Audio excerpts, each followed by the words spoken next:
Hi everyone, welcome to my channel. ತಮ್ಮೆಲ್ಲರಿಗೂ ನಮ್ಮ ಚಾನಲ್ಗೆ ಸ್ವಾಗತವನ್ನು ಕೋರುತ್ತಾ ಇವತ್ತಿನ ವಿಡಿಯೋದಲ್ಲಿ 2026ನೇ ಶೈಕ್ಷಣಿಕ ಸಾಲಿನ 6ನೇ ತರಗತಿಯ ಆದರ್ಶ ವಿದ್ಯಾಲಯದ ಪ್ರವೇಶಕ್ಕೆ ಸಂಬಂಧಪಟ್ಟಂತೆ ಈಗಾಗಲೇ ಮೊದಲ ಸುತ್ತಿನ ಸೀಟು ಹಂಚಿಕೆ ಲಿಸ್ಟ್ ಪ್ರಕಟಗೊಂಡು ಅದಕ್ಕೆ ಸಂಬಂಧಪಟ್ಟಂತೆ ಆ ವಿದ್ಯಾರ್ಥಿಗಳಿಗೆ ಅಡ್ಮಿಷನ್ ಮಾಡಲಿಕ್ಕೆ ಇಲ್ಲಿ ಜೂನ್ 3, 2026ರಂದು ಇಲ್ಲಿ ಕಡೆ ದಿನಾಂಕ ಅಂತ ತಿಳಿಸಲಾಗಿತ್ತು.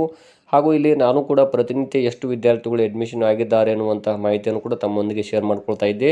ಹಾಗಾದರೆ ಇಲ್ಲಿ ಇವತ್ತಿನ ದಿನವರೆಗೂ ಎಷ್ಟು ವಿದ್ಯಾರ್ಥಿಗಳು ಅಡ್ಮಿಷನ್ ಮಾಡಿದ್ದಾರೆ, ಇದು ಫೈನಲ್ ಆದಂತಹ ಅಡ್ಮಿಷನ್ ಸಂಖ್ಯೆ ಅಂತ ತಮಗೆ ತಿಳಿಸ್ತಾ ಇದ್ದೀನಿ.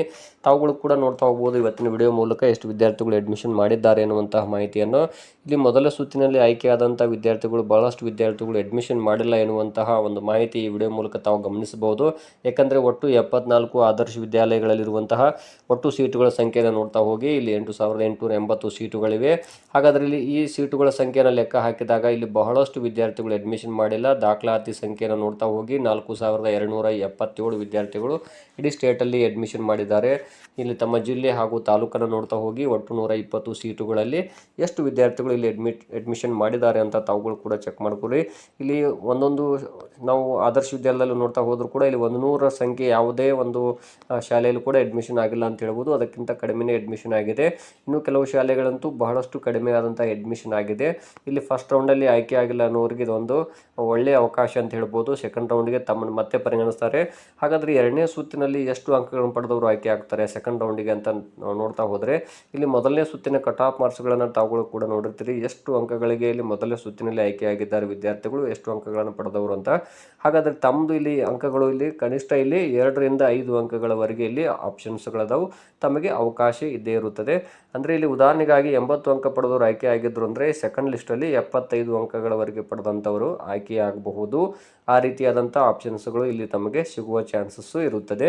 ಯಾಕಂದರೆ ಇಲ್ಲಿ ವಿದ್ಯಾರ್ಥಿಗಳ ಸಂಖ್ಯೆ ಎಕ್ಸಾಮ್ ಬರೆದವ್ರದ್ದು ನೋಡ್ತಾ ಹೋಗಿ ಬಹಳಷ್ಟು ಕಡಿಮೆ ಇದೆ. ಇಡೀ ಸ್ಟೇಟ್ ಲೆವೆಲಲ್ಲಿ ನೋಡ್ತಾ ಹೋದಾಗ ಕೇವಲ ಇಲ್ಲಿ ರಾಜ್ಯಾದ್ಯಂತ ಒಂದು 75,000 ಒಳಗಾಗಿ ಇಲ್ಲಿ ಅಡ್ಮಿಷನ್ ಮಾಡಿರುವಂತಹ ಉದಾಹರಣೆ ಇದೆ. ಆದ್ದರಿಂದ ತಮಗಿಲ್ಲಿ ಬಹಳಷ್ಟು ಆಪ್ಷನ್ಸ್ಗಳದಾವು. ಇಲ್ಲಿ ತಮ್ಮದು ಇಲ್ಲಿ ಪಡೆದುಕೊಂಡ ಅಂಕಗಳು ಹಾಗೂ ನಿಮಗೆ ಕೊಡುವಂತಹ ಮೀಸಲಾತಿ ಆಧಾರದ ಮೇಲೆ ಆಯ್ಕೆ ಆಗಬಹುದು. ಆದರೆ ಇಲ್ಲಿ ಯಾವ ರೀತಿ ಇರುತ್ತೆ ಅಂದರೆ ಮೊದಲ ಸುತ್ತಿನಲ್ಲಿ ಆಯ್ಕೆಯಾದಂಥ ವಿದ್ಯಾರ್ಥಿಗಳು ಅವರಿಗಿಂತ ಇಲ್ಲಿ ತಮಗೆ 2ರಿಂದ 5 ಅಂಕಗಳು ಮಾತ್ರ ಇಲ್ಲಿ ವ್ಯತ್ಯಾಸವಾಗಬಹುದು. ಒಂದು 5 ಅಂಕಗಳು ಕಡಿಮೆ ಪಡೆದವರು ಕೂಡ ಸೆಕೆಂಡ್ ಲಿಸ್ಟಲ್ಲಿ ಬರುವಂತಹ ಚಾನ್ಸಸ್ ಇರುತ್ತದೆ. ಆದರೆ ಅಲ್ಲಿರುವಂಥ ಮೀಸಲಾತಿಯನ್ನು ನೋಡಬೇಕಾಗುತ್ತೆ.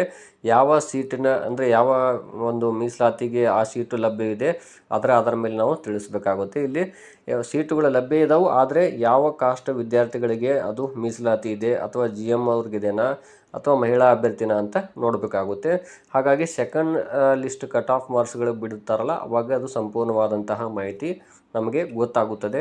ಇಲ್ಲಿ ಯಾರು ಮೊದಲನೇ ಸುತ್ತಲ್ಲಿ ಆಯ್ಕೆ ಆಗಿಲ್ಲ ತಾವ್ಯಾರು ಚಿಂತಿಸಬೇಡಿ. ಸೆಕೆಂಡ್ ಲಿಸ್ಟ್ ಇನ್ನೇನು ಕೇವಲ 2-3 ದಿನಗಳಲ್ಲಿ ಮೋಸ್ಟ್ಲಿ ಇಲ್ಲಿ ಸೋಮವಾರ ಅಥವಾ ಮಂಗಳವಾರ ಒಳಗಾಗಿ ಡೆಫಿನೆಟ್ಲಿ ಬರುವಂಥ ಚಾನ್ಸಸ್ ಇರುತ್ತದೆ. ಅಂದರೆ ಎರಡನೇ ಒಂದು ಲಿಸ್ಟು ಆದರ್ಶ ವಿದ್ಯಾಲಯ ಇದ್ದು ಒಟ್ಟು ಸೀಟುಗಳ ಸಂಖ್ಯೆ 120 ಇದ್ದರೂ ಕೂಡ ಬಹಳಷ್ಟು ವಿದ್ಯಾರ್ಥಿಗಳು ಅಡ್ಮಿಷನ್ ಮಾಡಿಲ್ಲ. ಅಲ್ಲಿ ಮೂಲ ಕಾರಣಗಳು ನೋಡ್ತಾ ಹೋದರೆ ಸಾಕಷ್ಟು ಇದಾವೆ. ಅಲ್ಲಿ ಬಹಳಷ್ಟು ವಿದ್ಯಾರ್ಥಿಗಳು ಬೇರೆ ಬೇರೆ ಎಕ್ಸಾಮ್ ಬರೆದು ಸೆಲೆಕ್ಟ್ ಆಗಿರ್ತಾರೆ. ನವೋದಯ ಆಗಿರ್ಬೋದು ಅಥವಾ ಮೈನಾರಿಟಿ ಮೊರಾರ್ಜಿ ಅಥವಾ ಮೊರಾರ್ಜಿ ಶಾಲೆಗಳಿಗೆ. ಇನ್ನು ಕೆಲವು ವಿದ್ಯಾರ್ಥಿಗಳು ಇಲ್ಲಿ ಕೇವಲ ಎಕ್ಸಾಮ್ ಬರೆದಿದ್ದಾರೆ, ಅವರಿಗೆ ಅಲ್ಲಿ ಹೋಗಿ ಅಡ್ಮಿಷನ್ ಮಾಡಬೇಕು ಅಂತ ಅವ್ರ ಮನಸ್ಸಲ್ಲಿ ಇಲ್ಲ ಅನಿಸುತ್ತೆ. ಸೊ ಹಾಗಾಗಿ ಬೇರೆ ಬೇರೆ ಕಾರಣಗಳಿಂದಾಗಿ ಅಡ್ಮಿಷನ್ ಮಾಡಿಲ್ಲ ಅವರು. ಸೊ ನಿಮಗೆ ಇಲ್ಲಿ ಬಹಳಷ್ಟು ಅವಕಾಶಗಳು ಸಿಗುವಂಥ ಚಾನ್ಸಸ್ ಅದಾವೆ. ಸೆಕೆಂಡ್ ಲಿಸ್ಟ್ಗೆ ಟೋಟಲ್ ಆಗಿರುವಂಥ 74 ಆದರ್ಶ ವಿದ್ಯಾಲಯಗಳಲ್ಲಿ ಇನ್ನೂ ಸೀಟುಗಳ ಸಂಖ್ಯೆ ಬಹಳಷ್ಟು ಖಾಲಿ ಉಳಿದಿದ್ದಾವೆ. ಇನ್ನೂ ಅರ್ಧಕ್ಕೂ ಹೆಚ್ಚು ಸೀಟುಗಳು ಖಾಲಿ ಇದ್ದಾವೆ. ಸೊ ನೀವು ಏನು ಮಾಡಿ ಇಲ್ಲಿ 2-3 ದಿನಗಳ ಕಾಲ ವೇಟ್ ಮಾಡಿ ಮತ್ತು ಸೆಕೆಂಡ್ ಲಿಸ್ಟ್ಗೆ ತಮ್ಮದು ಇಲ್ಲಿ ಸೆಲೆಕ್ಷನ್ ಆಗುವಂಥ ಚಾನ್ಸಸ್ಸು ಸಾಕಷ್ಟು ಇರುತ್ತದೆ. ನೀವುಗಳು ಕೂಡ ಇವತ್ತಿನ ಎಲ್ಲ ಏನು ಟೋಟಲ್ ಆದಂತಹ ಆದರ್ಶ ವಿದ್ಯಾಲಯಗಳನ್ನು ನೋಡ್ತಾ ಹೋಗಿ ಎಷ್ಟು ಅಡ್ಮಿಷನ್ ಆಗಿದಾವೆ ತಮ್ಮ ತಾಲೂಕು ಅಥವಾ ಜಿಲ್ಲೆಯನ್ನು ನೋಡ್ತಾ ಹೋಗಿ ನಿಮಗೆ ಇನ್ನೂ ಒಂದು 3 ದಿನಗಳ ಕಾಲ ವೇಟ್ ಮಾಡಿ ಸೋಮವಾರ ಅಥವಾ ಮಂಗಳವಾರ ಒಳಗಾಗಿ ಮೊದಲ ಸುತ್ತಿನ ಸೀಟು ಹಂಚಿಕೆ ನಂತರ 2ನೇ ಲಿಸ್ಟು ಬಿಡುಗಡೆ ಖಂಡಿತವಾಗಿಯೂ ಆಗೇ ಆಗುತ್ತದೆ ಅಂತ ತಮಗೆ ತಿಳಿಸ್ತಾ ಇದ್ದೀನಿ. ಧನ್ಯವಾದಗಳು.